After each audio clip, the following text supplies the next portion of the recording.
الصلاة والسلام عليك يا أبا روحي يا رسول الله. Allahumma sholli wa sallim. Cahaya yang sekarang itu pergerakannya tidak secepat cahaya Nabi Yuna Muhammad sallallahu alaihi wasallam. Cobalah berangkat ke tanah suci, pakai pesawat pun sekian jam, tapi selawat baca sekarang sebelum detik itu habis, Allah telah sampaikan kepada beliau sallallahu alaihi wasallam. Ya, maka kita sampaikan salam rindu kepadanya. Assalatu wassalamu alaika ya abar ruh ya abana ya Rasulullah. Mohon izin Gurunda Usfia Rushdi, mata Allahu fi hayatikum. Semoga Allah memberikan keberkahan dalam setiap nafasnya, karena beliau sudah menjadi kafilul yatama, orang yang menanggung, mengurusi anak yatim. Saya sudah berjalan di beberapa pesantren, beberapa tempat, beberapa majelis. Orang yang paling lembut hatinya itu dua, mursyid tarekat, dan yang kedua kafilul yatama, orang yang menanggung hidup anak yatim. Kadang ada orang ahli zikir tapi susah menangis, tapi orang-orang yang menanggung hidup anak yatim hampir setiap saat kolbunya menyebut nama Allah dan Rasul bisa menangis. Saksikanlah beliau, ya, benar ya? Itu nggak dibuat-buat, tidak dibuat-buat, tidak ada sendiwara. Karena air mata itu ada riya dan nifaknya, kemunafikannya, kecuali air mata memandang anak yatim. Air mata rindu kepada Allah, rindu kepada Rasulullah Sallallahu Alaihi Wasallam. Yang para ulama dan wabil khusus para habaib, mohon izin duduk lebih tinggi, ya. Di hati saya para habaib lebih tinggi daripada saya, dan manhaj akidah ahlus sunnah yang saya anut adalah mencintai zuriat Rasulullah Sallallahu Alaihi Wasallam. Karena pesan dari beliau, pesan ini jarang dibaca orang karena takut disebut Syiah, padahal ini tidak ada urusannya dengan Syiah. Ini urusannya adalah dengan Rasulullah sebelum Syiah itu ada. Ketika beliau mengatakan inni tarikum fikum tsaqalain, aku tinggalkan kamu dua hal yang berat. Berat betul. Satu kitab Allah, yang kedua ahlu baitku. Ya, mungkin saudara-saudara kita, guru-guru kita, para habaib malu menyampaikan hadis ini. Ya. Tapi saya bukan zuriat, maka saya tidak malu menyampaikan al-haq. Kulil haq walau kana murran. Walaupun nanti dituduh orang aneh-aneh, dari awal sudah menuduh saya, dan sampai nanti orang-orang itu akan menuduh. Tapi tidak usah khawatir, yang penting sahibus syafa'ah mencintai dan meridhoi kita. Amin ya rabbal alamin. Bagaimana mungkin akan diridhoi oleh Rasulullah sedangkan kita tidak menghormati zuriatnya? Bagaimana mungkin kita akan diridhai Allah jika kita tidak menghormati ulamanya? Bagaimana mungkin dapat syafaat Rasulullah kita tidak menghormati anak yatim yang mana Rasulullah dulu? Karena Rasulullah itu adalah sayyidul yatama. Beliaulah penghulu anak yatim, karena beliau lahir yatim. Ya, itu rahasianya Pak. Ya, mungkin jarang juga yang membahas itu, tapi sebenarnya ini perlu dijelaskan. Ya. Ngaji apa kita? Judulnya apa ini? Oh, bersatunya ulama dan umara. Masya Allah. Waduh, saya nggak sopan ini guru. Ini semoga Allah memaafkan saya ini. Ya. Bersatunya ulama dan umara. Ini judul juga baru dapat ini kayaknya nih ya. Saya tidak masuk Imam Tirmizi. Seorang sahabat namanya Abu Bakrah bersama dengan Bilal. Bilal ini bukan Bilal bin Rabah, tapi Bilal anak dari Abu Musa al-Ash'ari. Bilal bin Buraidah. Kemudian ada sahabat-sahabat yang lain. Di saat itu Ibnu Amir, seorang pemimpin di masa itu, zaman Bani Umayyah, memakai baju yang bagus. Apa kata Bilal bin Abi Musa al-Ash'ari? Lihat tuh, pemimpin kalian belagu, bajunya bagus, suaranya dikencengin, dijaharkan. Apa kata Abu Bakrah? Abu Bakrah berbeda dengan Abu Bakar. Abu Bakrah, apa kata Abu Bakrah? Sahabat Rasulullah SAW, uskut, diam. Fa inni sami'tu Rasulullah sallallahu alaihi wasallam yaqul, karena aku pernah mendengar Nabi sallallahu alaihi wasallam bersabda, man ahana sultanallah fil ard ahanahu Allah. Rawahu Tirmidzi, hadisun hasanun gharib. Siapa yang menghina sultannya Allah, pemimpin yang Allah amanahkan di muka bumi, maka dia akan dihina oleh Allah Subhanahu wa ta'ala. Oleh karena itu, ketika saya datang kepada para habaib dan para kiai, para guru, saya bertanya, perlukah saya mengkritik para pemimpin? Apa kata mereka? Mursyid saya Thariqah Naqsyabandiyah mengatakan, la, nggak boleh. Jangan coba-coba mencaci maki ulama dengan kata-kata kritik, mencaci maki umara dengan sebutan kritik. Tapi jika engkau hendak ingin menasihati, bawa dia ke ruangan, kalamkan yang pahit kepadanya, jangan sampai orang mendengarnya. Itu yang saya dengar. Beberapa mursyid datang lagi ke mursyid fulan, selalu berwasiat, usika, ya, aku wasiatkan engkau. Ngapain? Merangkul para pemimpin. Jika kamu tidak merangkulnya, maka yang lain merangkulnya. Dulu ada kiai di NU, almarhum, namanya ada nama saya yang sama dengan beliau. Coba tebak. Oh, itu ulama sebelumnya, ini belum lama wafatnya. Wahid Hashim juga udah lama. Satu lagi, Hashim Muzadi, ya, Allah yarham. Kita sebutlah Mbah Hashim Muzadi, ya. Anaknya kuliah di tempat saya ngajar. Mbah Hashim ini ditanya, kenapa beliau membersamai salah satu presiden dulu, yang presiden itu tidak separtai dengannya.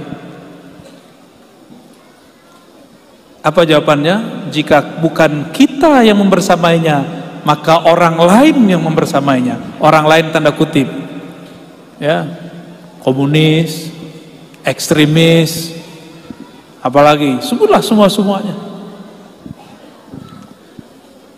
Dulu kita kemudian mencoba memikir-mikirkan, susah menerima, tapi hari ini kita dapat menerimanya, ya. Tapi perlu garis bawahi, saya tidak orang politik, sepakat guru, ya. Dan memang tidak tertarik dengan dunia politik sama sekali, insya Allah sampai nanti, ya. Tapi bukan berarti Islam kita terpisah dari politik, tidak. Cuma kita tahu diri, kita tidak disekolahkan, tidak dididik untuk berpolitik. Jika ada di antara sampean, jika ada di antara panjenengan aja deh, di antara bapak ibu ini memang punya basic, dididik secara leadership oleh orang-orang terdahulu, oleh komunitasnya, silakan kita mendukung dengan doa. Kenapa mesti didukung? Imam Syah, saya lihat di sejarah ulama Banjar, salah satu nama favorit Sya'rani, ya, Sya'rani Arif, Anang Sya'rani, Sya'rani Abdan, itu qadasallahu asrarahum semua dah, ya. Jadi guru di Bangil tapi asalnya dari Banjar. Syukran. Ya. Jazakallah khair. Imam Sya'rani mengatakan, kenapa kita mesti menyokong para ulama, ulama menyokong para umara, umara minta nasihat kepada para ulama? Karena yang mampu menjalankan hadis man ra'a minkum munkaran falyughayyirhu biyadih itu cuma umara. Ormas tidak boleh. Siapa yang melihat kemungkaran maka ubahlah dengan kekuasaannya. Itu yang mampu cuma penguasa. Maka kita berdoa semoga penguasa pemimpin di negeri ini diilhami keadilan amanah. Amin ya rabbal alamin. Ya. Kita cuma bisa doa, Pak. Sama lisan ngomong. Untungnya saya hidup di negeri ini. Untungnya kita hidup di negeri ini. Bisa buat pengajian tanpa perlu izin-izin yang ribet. Bisa buat zikir tadi ya. Wah, itu indah sekali zikirnya. Menggema. Itu kalau malaikat lihat dari langit seperti rembulan. Terangnya bukan main. Cuma kan kita bukan malaikat, Pak. Jadi nggak kelihatan. Ya, jadi malaikat dulu baru kelihatan. Malaikat tuh kurang tidur, kurang makan, bicaranya lurus. Tapi yang berat nih, yang mau nikah nih ya, malaikat nggak kawin. Malaikat tidak menikah. Kita tidak mungkin itu. Maka mungkin kurangi tidur, kurangi makan. Itu yang mungkin. Ya, kalau nggak ntar batal nikahnya Rabiul Awal ya.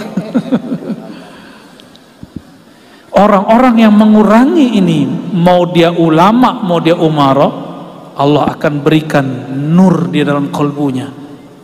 Nur malakutiyah, nur malaikat. Maka apa yang dipandang malaikat dia akan sanggup memandangnya. Itulah sebabnya kekasih Allah ketemu kekasih Allah menangis. Wali ketemu wali terharu. Insya Allah. Itu hadis pertama. Man ahana sultanallah fil ard. Siapa yang menghina penguasa yang Allah berikan amanah di muka bumi, maka Allah akan hinakan dia. Tapi di hadisnya tidak disebutkan apakah di bumi atau di langit. Berarti bisa jadi di bumi iya, di langit iya, di akhirat iya, di dunia iya. Tapi lafaz itu ingat, sultanallah. Ini kata kunci. Sultanallah kata kunci, bukan sultan. Sultanallah, sultan yang Allah bimbing, sultan yang mengikuti ajaran Allah dan Rasulnya, sultan yang di kolmunya bertahta Allah Malikul Mulk, raja di raja. Itu syaratnya. Maka Imam Ibn Arabi, Imam Al-Jili, imam kita semua ahlu tariqah, sufiyah, mu'tabarah mengatakan sultan itu ada dua. Ada sultan yang zahir, ada sultan yang batin. Sultan yang zahir itulah pemimpin-pemimpin yang menguasai negeri. Tapi ingat, hati-hati para pemimpin. Sultan al-walayah, sultan al-batin itu adalah para ulama aulia. Hati-hati. Kalau pemimpin di bumi menguasai bumi, itu pemimpin wali-wali, suaranya, tanda tangannya, tangisnya tembus ke langit. Maka kita hati-hati ya. Maka akan terjadi kesempurnaan jika sultan Allah ini yang di langit dan di bumi, atau sultan yang di bumi yang tahtanya ada di langit itu amaliyahnya, muamalahnya bagus. Saya mau tanya, Abu Bakar ulama bukan? Abu Bakar ulama, tapi dia seorang apa? Khalifah, umara. Umar ulama? Umar lebih canggih lagi. Umar itu kata Nabi muhaddas. Apa arti muhaddas? Muhaddas, Allah berbicara ke dalam kalbunya. Itu Umar. Kok bisa Umar Allah berbicara ke dalam kalbunya? Itu setelah kejadian Hudaybiyah. Kejadian Hudaybiyah adalah akhir hijabnya Sayyidina Umar diangkat oleh Allah Subhanahu wa taala. Sayyidina Umar pernah kecewa kepada keputusan Rasulullah, lalu bertanya, "Arasulun anta?" Apakah engkau beneran rasul? "Ahakun dinuna?" Apakah engkau membawa ajaran yang benar? Apakah agama Islam ini benar? Nabi hanya diam. Umar cuma berkata begitu, lalu tobat kepada Allah. Merasa telah menyinggung Rasulullah sallallahu alaihi wasallam. Bagaimana cara dia tobat? Inilah suluk arba'in, 40 hari 40 malam, tidak tidur di malam hari, tidak makan di siang hari. Inilah awal Sayyidina Umar Allah kasyafkan kalbunya. Umar itu ya, orang paling keras, tapi karena dia melakukan suluk riyadhah tirakat. Siapa yang suruh Umar? Gak ada. Ini menunjukkan bahwa suluk riyadhah, latihan-latihan rohani, boleh diramu oleh ahlinya. Sayyidina Umar tidak pernah mendengar Nabi, "Kamu tidak boleh tidur 40 hari." Ada. Sayyidina Umar juga pernah dengar satu hadis, "Man sallal ghadata fil jamaah atau fil masjid," ya. Siapa yang sholat subuh atau fajar di masjid atau berjamaah, berapa hari? Arba'ina sabahan, 40 pagi. Maka Allah akan pancarkan ya nabiul hikmah min qalbihi ala lisanih, dari kalbunya memancar lewat lisannya. Itulah Sayyidina Umar. Maka kalau ada dukun nih, belum ulama nih, dukun tirakat 40 hari bisa ngalahin kiai kalau perang-perang batin. Makanya ada kiai kena sihir, pada kiai wali Allah, hamba Allah, orang soleh. Kenapa dia kalah? Karena dia kurang tirakat dibandingkan dukun. Dukun bisa 21 hari tidak tidur, 40 hari tidak tidur. Saya pernah dengar juga 100 hari dia tidak tidur. Orang kalau sudah tidak tidur, maka karakternya, kan malaikat ada 2, malaikat nar, malaikat nur. Malaikat yang bertahan sampai sekarang malaikat nur. Malaikat nar sudah dipecat, namanya Azazil alias iblis. Kasyaf, tapi kasyaf setan. Iblis itu kasyafnya kasyaf yang membuka aib orang, melihat kelemahan orang. Untuk apa kasyaf begitu? Ya, untuk apa kasyaf begitu? Imam Malik dulu kasyaf setiap kali melihat orang wudu, beliau melihat maksiatnya. Tuh yang tadi nonton YouTube-nya nggak bener ya, yang tadi nonton film aneh-aneh, yang matanya jelalatan kemana-mana, itu Imam Malik ketika cuci muka dia lihat orang-orang dosa mata jelalatan, yang tangannya nakal. Sekarang nakal itu bukan megang orang, ngetik ya. Oleh Imam Malik terlihat.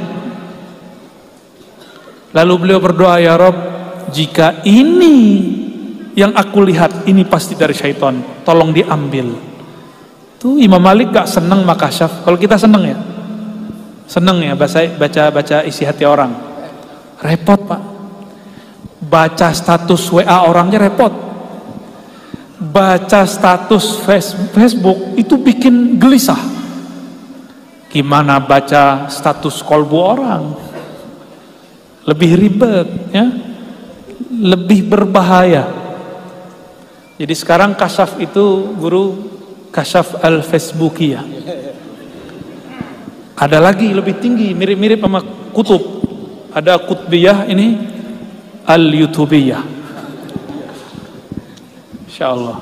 Ya, zaman sudah. Itu imam kita loh nggak mau.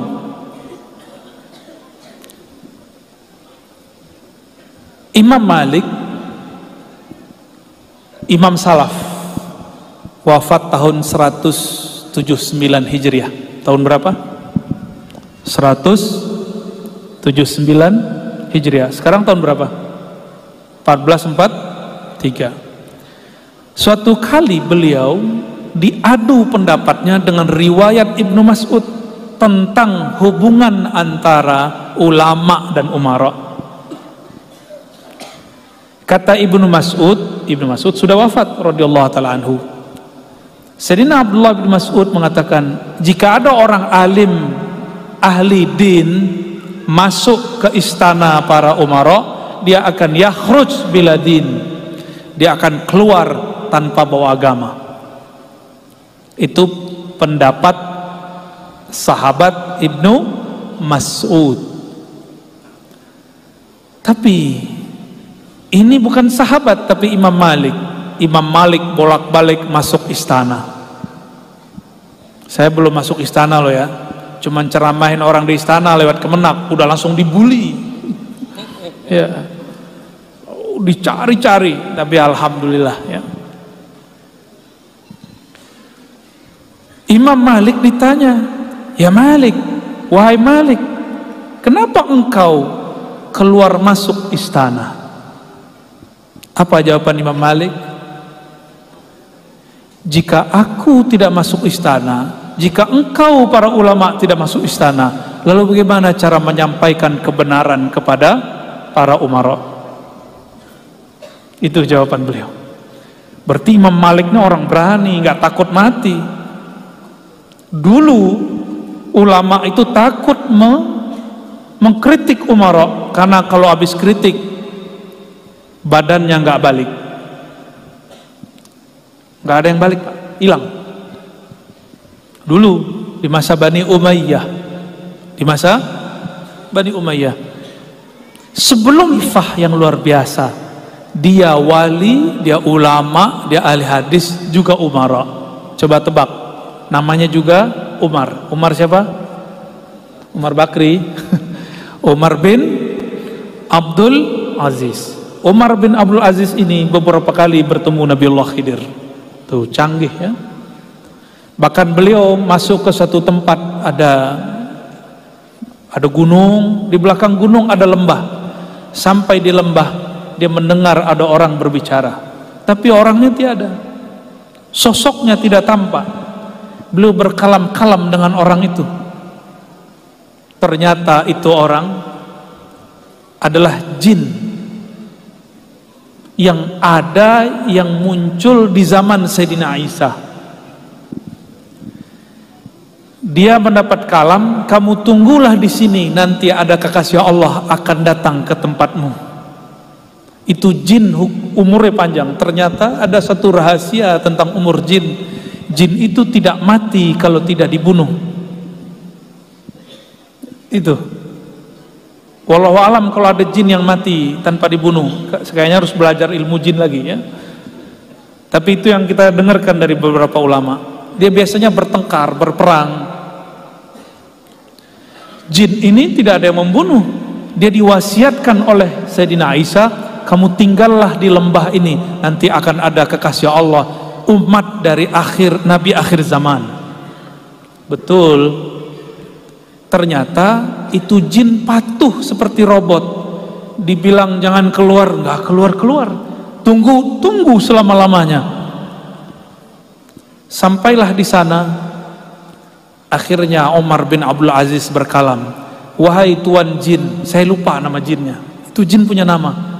Diriwayatkan oleh Imam Abu Nuaim dalam kitab Hilyatul Aulia dengan riwayat yang bisa dipakai. Jadi sanadnya ada ya. Dikalamkanlah oleh Umar bin Aziz, wahai tuan jin, sungguh Nabi yang telah dikabarkan Nabi Isa sudah muncul. Senangnya dia. tapi sayangnya dia telah wafat. Wafat tahun 11 Hijriah. Sekarang beliau itu memerintah tahun 100 Hijriah. Berarti sudah berapa tahun? Nabi wafat tahun 11. Umar bin Abdul Aziz memerintah tahun 100. Berapa tahun?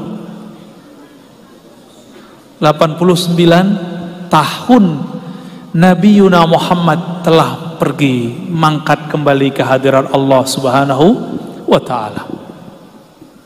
Akhirnya jin itu nangis. Jin bisa nangis, Pak. Itu jin tuh. Itu adalah pengikut Nabi Isa dari kalangan jin. Setelah itu terjadi, dia ajarkanlah si jin syariat Islam, diajarkan sholat, semuanya diajarkan. Sampai diajarkan azan, kullu syai', ya. Lalu Umar bin Aziz pergi. Mendengar kabar itu, biasa kalau khalifah pergi, ada pengikutnya enggak? Ada yang jaga, pengawal? Dari pengawalnya, pengikutnya mengabarkan Umar bin Aziz ketemu jinnya Nabi Isa. Jin pengikut Nabi Isa. Maka setelah Umar bin Aziz wafat, banyaklah ulama datang ke tempat itu penasaran dengan jin pengikut Nabi Isa. Udah dicari semua pelosok, tidak bertemu. Saya curiga jinnya juga sudah wafat. Jin itu ternyata boleh wafat kalau dia minta kepada Allah. Itu jin-jin mulia, ya. Dia mengatakan, ya Allah, matikan aku, mati dia. Jika dia kekasih Allah. Imam Bukhari dikejar-kejar oleh, dulu gubernur juga, tapi bukan gubernur Paman Birin, namanya Ahmad bin Khalid. Ini gubernur minta Imam Bukhari untuk ngajar anaknya di istana. Ilmu hadis kan beda dengan ilmu zikir, beda dengan ilmu tasawuf. Ilmu hadis itu dicari kemana-mana. Kalau ilmu tasawuf kadang-kadang guru cari murid. Seperti terjadi pada Imam Baqi Billah. Imam Baqi Billah diperintahkan gurunya, kamu muridmu bukan di Uzbek, bukan di Bukhara, muridmu di mana? Muridmu di India sana. Dia cari murid. Kalau hadis tidak. Kalau hadis murid cari guru. Maka Imam Bukhari mengatakan, kasih surat, sampaikan kepada Tuan Gubernur, bukan Gubernur Paman Birin, ya. Jika anakmu hendak ngaji hadis, maka suruh dia datang ke masjidku. Itu. Tersinggung nggak gubernurnya? Tersinggung. Akhirnya si gubernur ancam Imam Bukhari. Disinilah Imam Bukhari kemudian melarikan diri kedua kalinya. Sebelumnya dituduh murtad oleh gurunya. Jadi Imam Bukhari pernah dituduh murtad oleh gurunya, mau dibunuh oleh pengikut gurunya itu. Yang kedua, beliau diancam oleh seorang gubernur. Sampailah perjalanannya di kota Samarkand. Saya waktu itu naik bus dari Bukhara ke Samarkand, ada beberapa jam, 6-7 jam. Apa itu salah? Semoga benar, ya. Saya ingat saya 6-7 jam. Sampai di kota Bukhara, bayangkan itu pakai onta, mungkin sehari semalam lebih, bisa jadi 2 hari 3 hari. Setelah sampai, beliau kemudian bukannya ingin buka majelis, Imam Bukhari mengatakan, ya Allah, sudahlah, aku sudah lelah dikejar-kejar, malam ini tolong jemput nyawaku. Meninggal dia malam itu. Nih, kalau wali Allah boleh minta mati, Pak. Kalau belum jadi wali jangan minta mati, ya. Ya, ada yang belum wali kan? Orang-orang kayak kita ini kan belum jelas, Pak. Jangan coba-coba minta mati, ya. Itu cerita kisah hakiki yang terjadi di zaman-zaman sebelumnya. Tapi ingat bahwa itu terjadi di abad pertama Islam dan kedua. Di zaman itu hubungan ulama dan umara tidak harmonis. Apa kata ulama dulu? La tatruku babal umara, jangan pernah datang ke pintu-pintu penguasa. Gitu. Jika engkau melihat ahli hadis masuk ke rumah-rumah penguasa, maksudnya istana-istana, fattahimuhum, maka tuduhlah dia, hati-hatilah terhadapnya. Ingat, ini bukan hadis, ini perkataan ulama abad pertama dan kedua. Ternyata di abad kedua, di ujung abad kedua, Imam Malik tidak mengikuti kalam itu. Beliau kemudian datang ke istana-istana, ke rumah-rumah para pemimpin.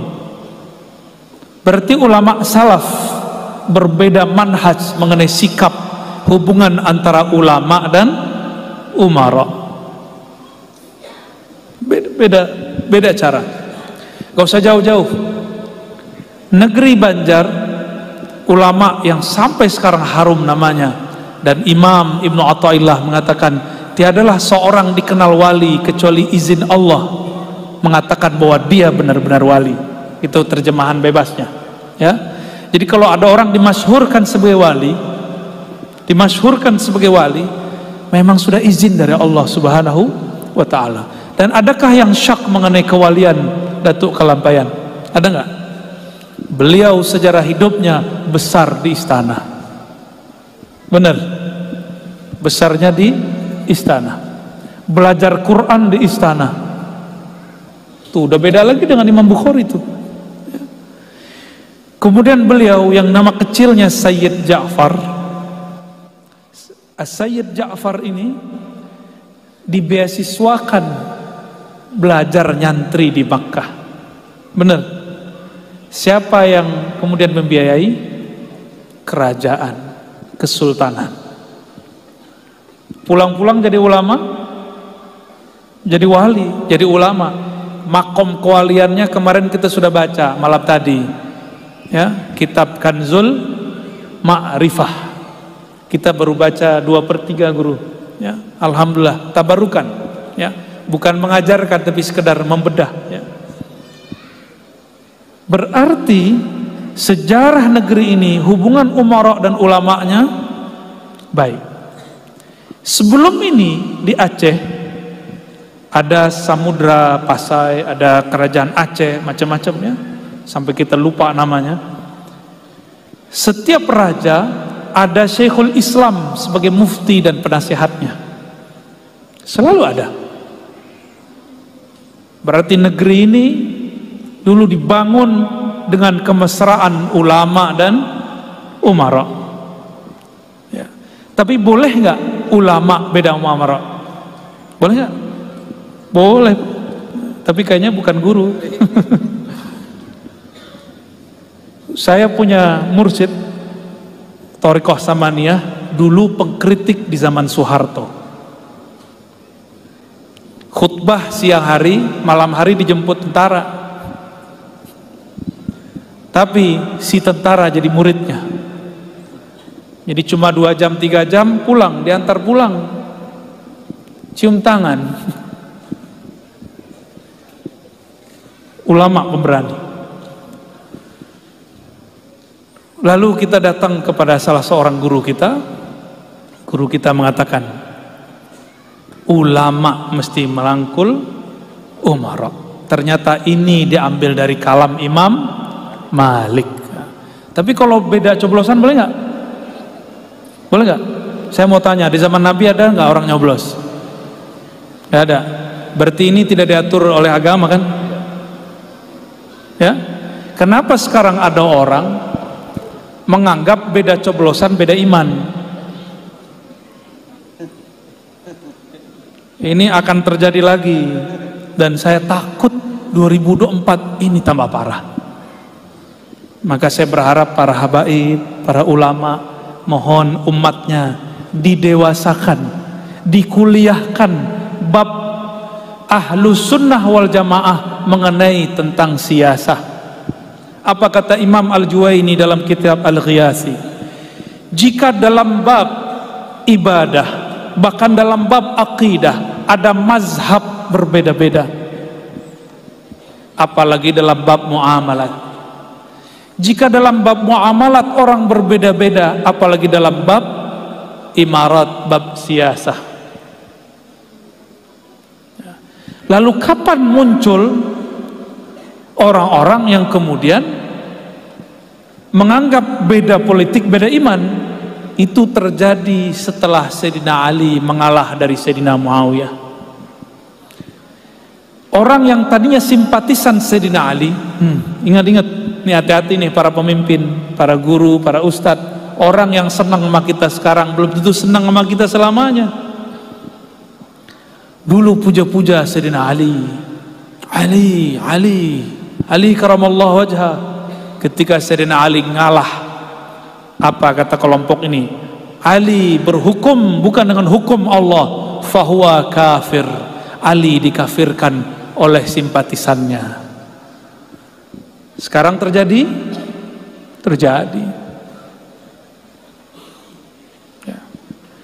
Semoga ini tidak tambah parah, ya. Amin ya rabbal alamin. Kembali ke hadis tadi. Man ahana sultanallah fil ard ahanahullah. Siapa yang menghina sultan yang Allah beri amanah di muka bumi, Allah akan hina dia. Ternyata ada dua sultan. Ada sultan zahir, ada sultan batin. Apa yang menghubungkan mereka? Yang menghubungkan mereka adalah hubungan mereka dengan Allah.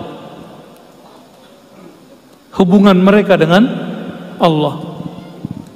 Makanya kalimatnya jelas. Innamal mu'minuna ikhwah. Sesungguhnya orang-orang yang percaya itu bersaudara. Masa kita cuma beda politik kemudian berbeda? Dan ada satu hal yang penting saya sampaikan.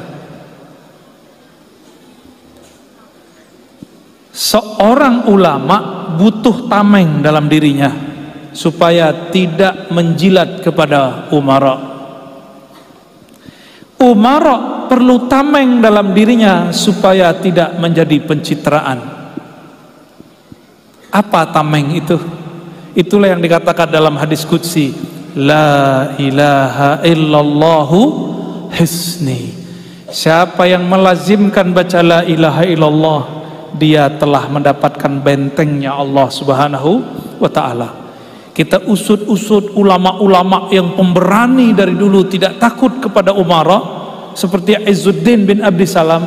Ternyata sir di dalam kalbunya adalah zikir la ilaha illallah.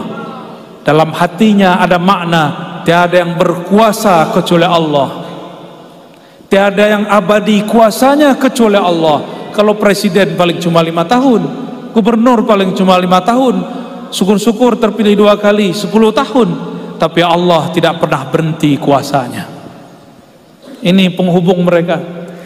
Itulah sebabnya kenapa umara yang di dalam hatinya ada nurullah, nur Muhammad Rasulullah SAW, juga tahu aku harus punya tameng ini karena kekuasaanku cuma 5 tahun tambah 5 tahun atau cuma berapa tahun.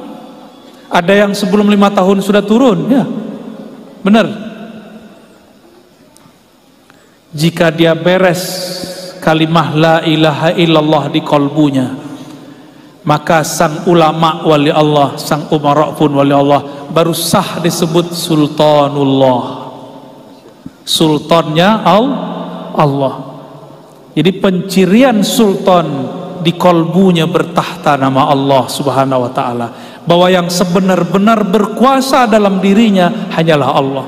Itu sultanullah, bukan orang-orang yang gaya-gayaan pakai kopiah kayak saya, pakai serban. Belum tentu, ya. Itu casing Pak, bisa. Ya. Benar para habaib ya, para kiai. Bisa saja orang kafir kita serbanin, bisa kan? Bisa aja. Dulu Snok, gimana cara baca namanya? Snok Hongroj, ya? Nggak pakai H itu bacanya Ong apa gimana gitu cara lafaznya. Itu pakai serban, Pak. Pakai turbus, mukanya kayak muka-muka orang Turki. Maka dia nyamar jadi Abdul Ghaffar. Terbaca oleh Habib Usman Betawi. Ya, terbaca siasatnya. Dulu mereka punya misi, adulah sultan dengan umara, dengan ulama. Maka dulu coba lihat di banyak wilayah di negeri ini, kiai-kiai perang melawan raja. Di Padang, di kampung saya, kaum putih dengan kaum hitam. Saya usut-usut, kaum hitam itu siapa? Ternyata kaum hitam itu juga muslim. Mereka datuk-datuk. Datuk di sana itu raja-raja kecil lah. Tapi yang dimunculkan nyabung ayamnya. Padahal sesama muslim. Padahal sesama muslim. Kita usut, itu hasil dari orang Belanda. Diadulah ulama tua dengan ulama muda. Ulama tua berbaju hitam, ulama muda berbaju putih. Dulu begitu, Pak. Ya, ada Syekh Jalaluddin di tempat kami. Itu dakwahnya halus. Dakwahnya halus. Mungkin saya pun tidak bisa sehalus beliau. Ada orang tukang sabung ayam datang. Syekh, tuangku, saya panggil tuangku, Saidi, tuangku, saya mau nyabung ayam, kasih doa dong biar menang. Dikasih, Pak, bismillah. Kasih bismillah, tapi nggak pakai Rahman Rahim, pakai Allahu Akbar. Bismillahi, Allahu Akbar.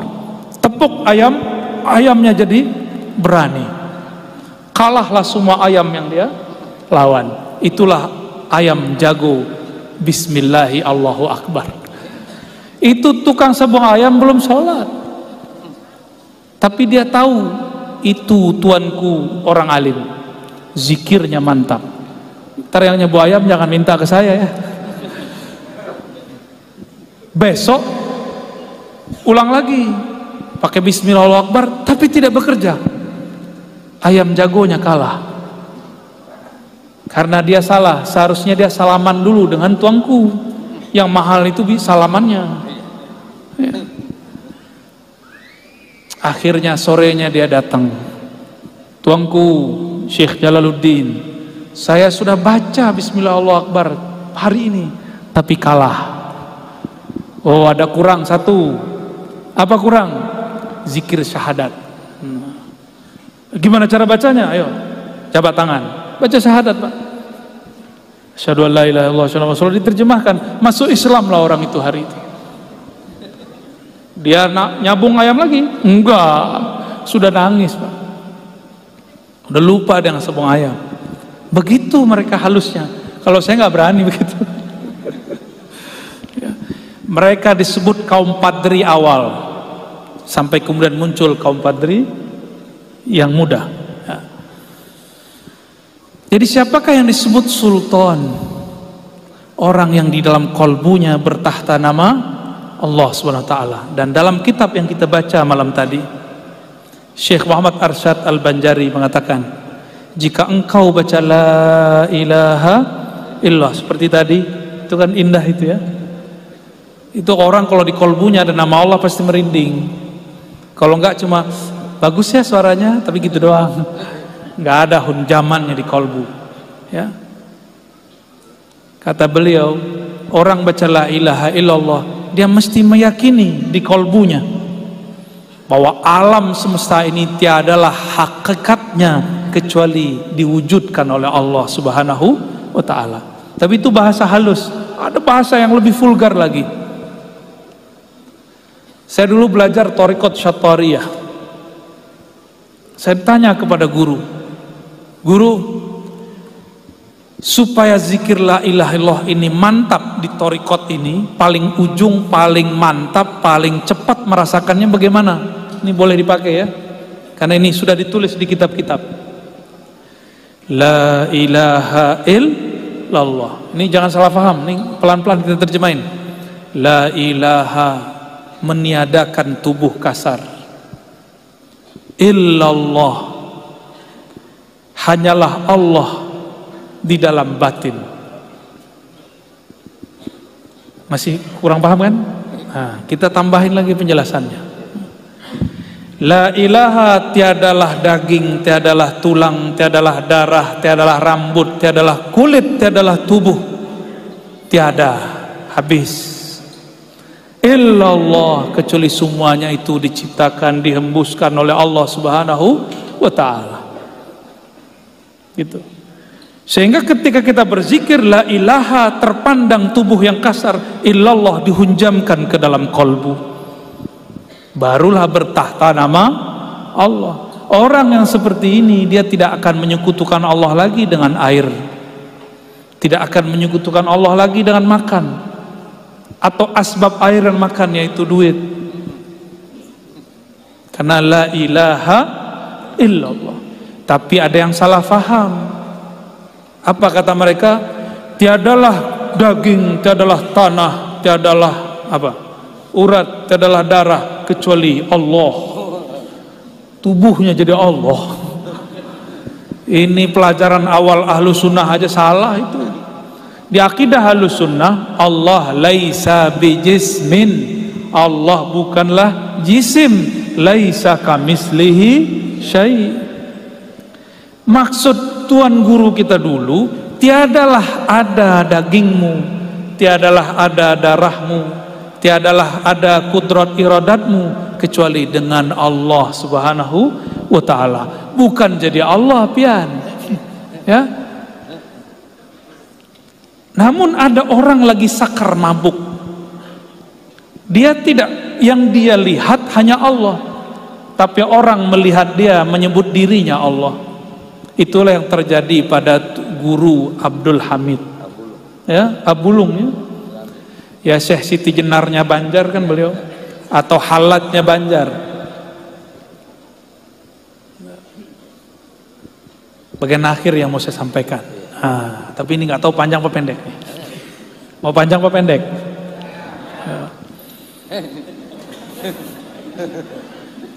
Allah berkalam kepada baginda Nabi Muhammad sallallahu alaihi wasallam. Kul ana basyarum mithlukum. Katakan hai Muhammad, aku, ini Allah yang perintah. Aku adalah bashar, manusia yang sama, mislukum, seperti kamu.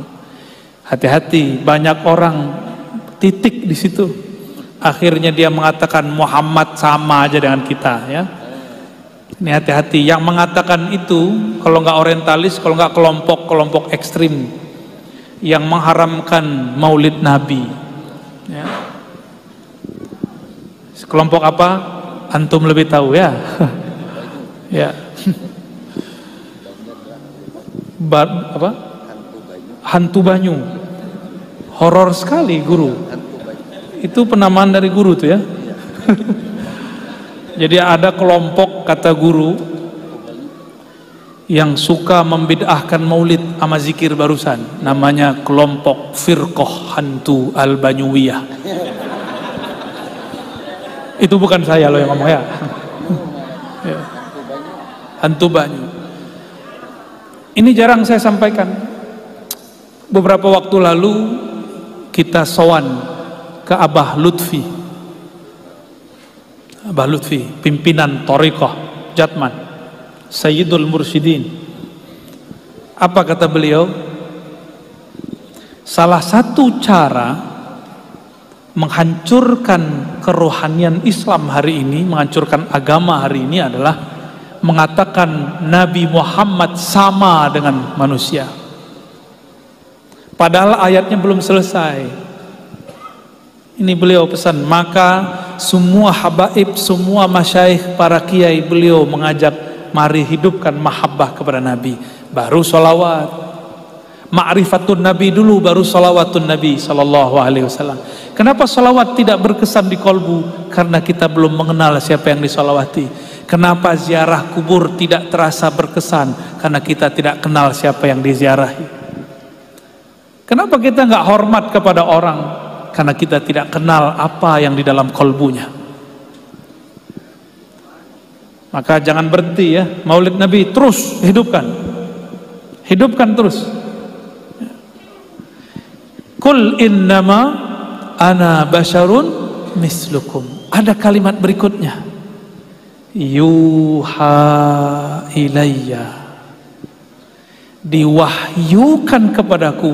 Apa yang diwahyukan kepadaku? Bahwasannya la ilaha illallah. Itu yang kita zikirkan dari tadi. Apa maksud ayat ini? Ada makna tersirat. Betul, kalian akan menyamakan Muhammad seperti manusia biasa kalau kalian tidak masuk nama Allah di dalam kalbu. Orang akan menganggap Nabi Muhammad sama dengan dirinya jika nama Allah, lafaz la ilaha illallah tidak bertahta di dalam kalbunya. Itu makna pertama. Makna kedua, Nabi Muhammad mengatakan dirinya sama dengan dirimu, mislu, semisal. Tapi kok semisalnya berbeda? Dia semisal kamu, tapi dia diwahyukan la ilaha illallah, sedangkan engkau tidak diwahyukan la ilaha illallah. Maka supaya engkau bisa menyamai jalannya, bukan menyamai darajahnya, mengikuti jalannya, maka ambillah ilmu la ilaha illallah. Maka dari dulu sampai hari ini, ulama yang Allah masyhurkan pasti ulama yang di kolbunya ada nama Allah, pasti yang dulu-dulu. Maka kitab-kitabnya bertahan. Jangankan kitab Kanzul Ma'rifah, kitab Imam Zarnuji, kitab apa tuh kitabnya? Al-Ajurrumi, ya, Jurumiyah. Kitab Jurumiyah bukan kitab tauhid, itu kitab ma'rifat ilmu lughah, al-i'rab. Itu kitab, apa kata beliau? Ya Rabb, jika ini ikhlas untukmu, maka pasti tidak binasa. Lalu dia lempar ke sungai. Besok balik. Maksudnya apa? Yang nulisnya di kolbunya bertahta nama Allah. Itu dia. Itu Imam Zarnuji. Jadi yang kitab-kitab yang kita baca hari ini itu rata-rata wali Allah. Namun ada wali yang bertugas untuk ilmu nahwu saraf. Ada wali yang bertugas mengajarkan ilmu thariqah dan lain sebagainya. Maka makna tadi, kul innama ana basyarum mithlukum, katakanlah sesungguhnya aku manusia seperti kalian. Jika kalian masih tetap mau biasa, janganlah belajar la ilaha illallah. Tapi jika ingin menjadi pewaris Rasulullah, maka belajarlah la ilaha illallah. Awalnya lisan yang membaca, nanti lama-lama kolbu yang baca, nanti lama-lama dibacakan di dalam kolbu, ditalkinkan di dalam kolbu. Bukan dari jin, bukan dari syaitan. Yuha ilayya. Jika ulama pewaris para nabi, nabi diberikan wahyu la ilaha illallah, maka ulama diilhamkan makna la ilaha illallah. Ya. Gimana? Udah belum? Disitulah Imam Ad-Dusuki mewasiatkan muridnya, jika engkau ingin terbebas dari api neraka, maka bacalah la ilaha illallah sab'ina alfa marrah, 70.000. Disebut dengan zikir ataqah. Apa namanya? Zikir ataqah. Maka saya berharap di antara kita sekali seumur hidup mengkhatamkan baca la ilaha illallah 70.000. Ya. Walaupun sekali seumur hidup. Ya. Imam Ibn Arabi sebagai penutup kisah yang akan saya bacakan, ketika ada orang yang mengkafirkan dia. Jadi Imam Ibn Arabi ini sufi. Satu kali ada ahli fikih mengatakan, aku bersaksi dan bernazar bahwa Ibn Arabi kafir dan aku akan kafirkan dia setiap ba'da sholat. Jadi wiridnya sudah ganti. Dia kalau assalamualaikum, assalamualaikum, tidak astagfirullah. Asyhadu anna Ibn Arabi kafir, kafir, kafir. Berapa kali? 7 kali. Yang dia kafirkan wali Allah. Tadi kalimatnya apa?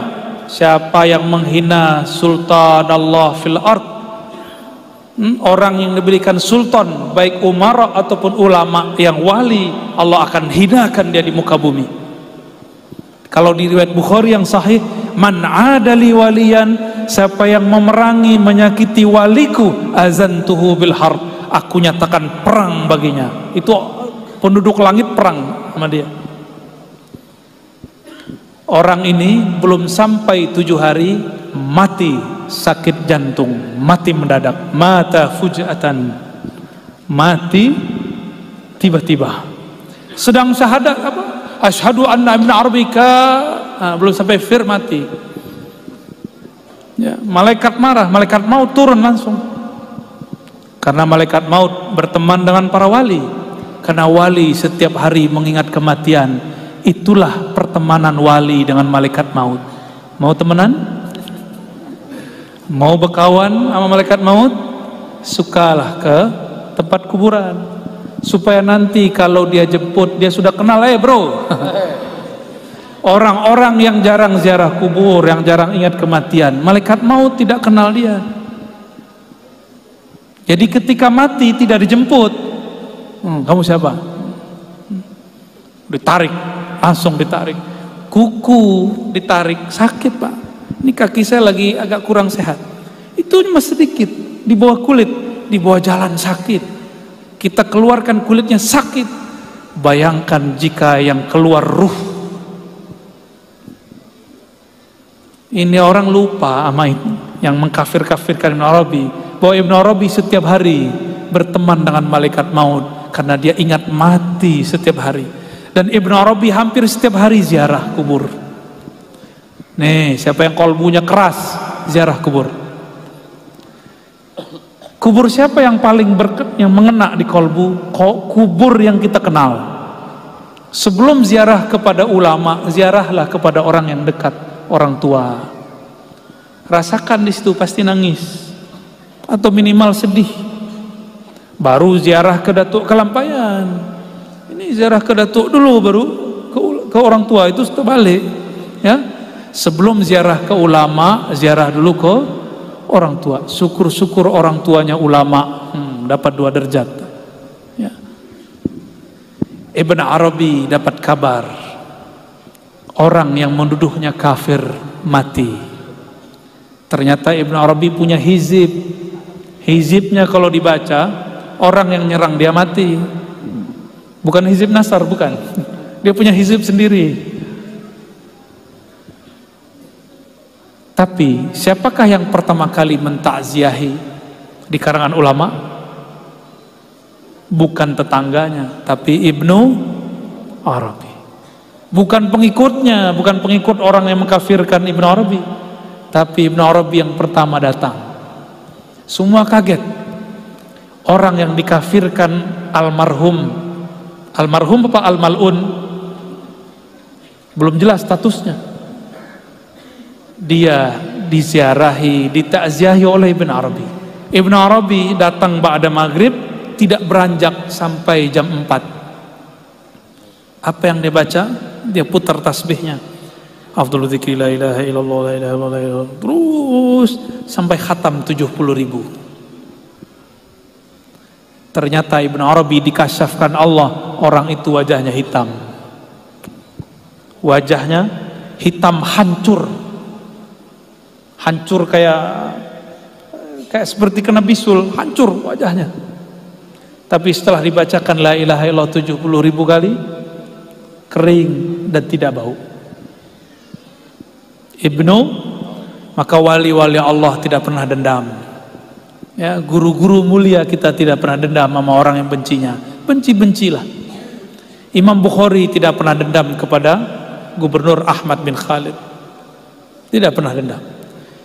Dengan ini saya menyarankan diri saya sendiri dan kita semua, mari menghidupkan zikir la ilaha illallah. Tapi jangan lupa setiap 100 kali sholawat. Kalau tidak, badannya panas terbakar, rasanya terbakar. Ya, zikir itu fihi hararah wa ilajuha as-salawatu ala nabi sallallahu alaihi wasallam. Penawarnya adalah salawat kepada Nabi. Udah salawat masih terasa panas, maka berkunjunglah kepada zuriat Nabi atau ulama pewaris para Nabi. Nanti dia adem sendiri. Ya, itu caranya. Maka jangan heran kalau ada orang belajar zikir tarekat saman, belum diajarkan salawat, emosinya agak sedikit lumayan, ya. Karena dia suka zikir, la ilaha illallah, la ilaha illallah, panas itu. Dan harus diobati dengan salawat kepada Nabi Muhammad sallallahu alaihi wasallam. Barangkali itu yang dapat saya sampaikan, ya. Semoga ini dapat mempererat hubungan sesama kita. Dan yang kedua, semoga kita menjadi orang yang dibebaskan dari api neraka. Berkah la ilaha illallah wa syafaati sayyidina Rasulillah sallallahu alaihi wasallam.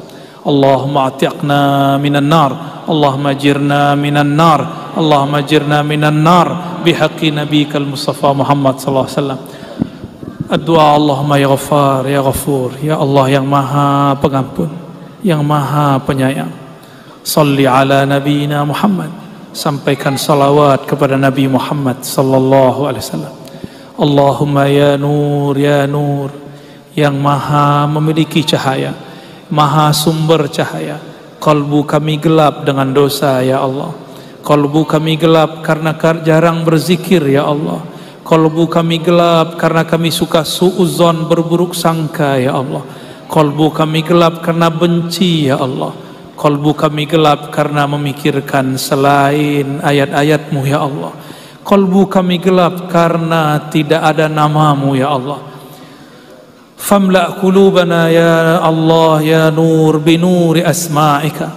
Maka ya Allah penuhilah kalbu kami dengan nama-nama-Mu, dengan cahaya-cahaya sifat-Mu. Allahumma amla' qulubana binuril yaqin. Ya Allah, di dalam kalbu kami ada syak, ada ragu yang berkepanjangan, ada was-was yang tidak berkesudahan. Maka dengan berkah nur-Mu ya Allah, berikan kami keyakinan dan matikan kami dalam husnul khatimah. Allahumma ya Allah, Allahumma ya Allah, urzuqnal ihsan.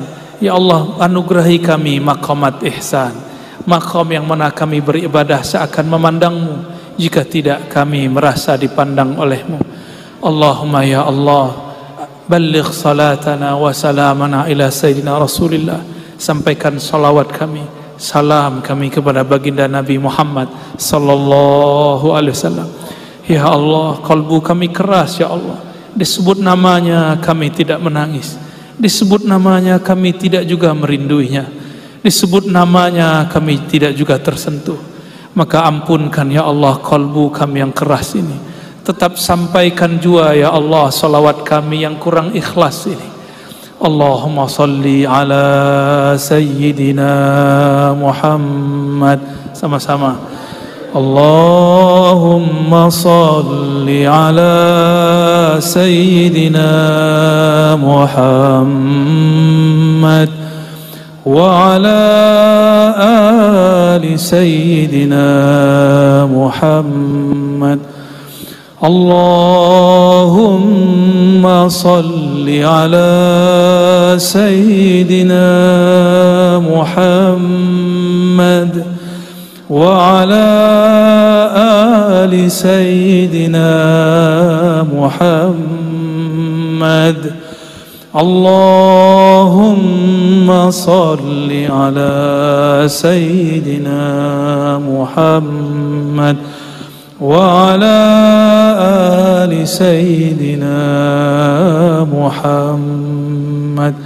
Ya Allah, sampaikan salawat dari ruh kami kepada ruh Nabi Muhammad, salawat dari kalbu kami kepada kalbu Nabi Muhammad, dari jasad kami kepada jasad Nabi Muhammad.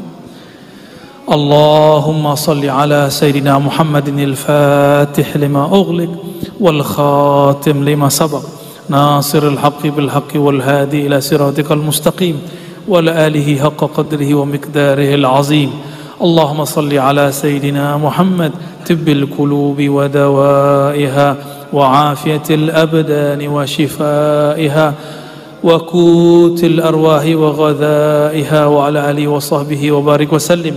اللهم صل على سيدنا محمد النور الذات وسر الساري في جميع الأسماء والصفات والذات وعلى آله وصحبه وبارك وسلم. اللهم استجب دعواتنا بسر الصلاة على نبينا محمد صلى الله عليه وسلم.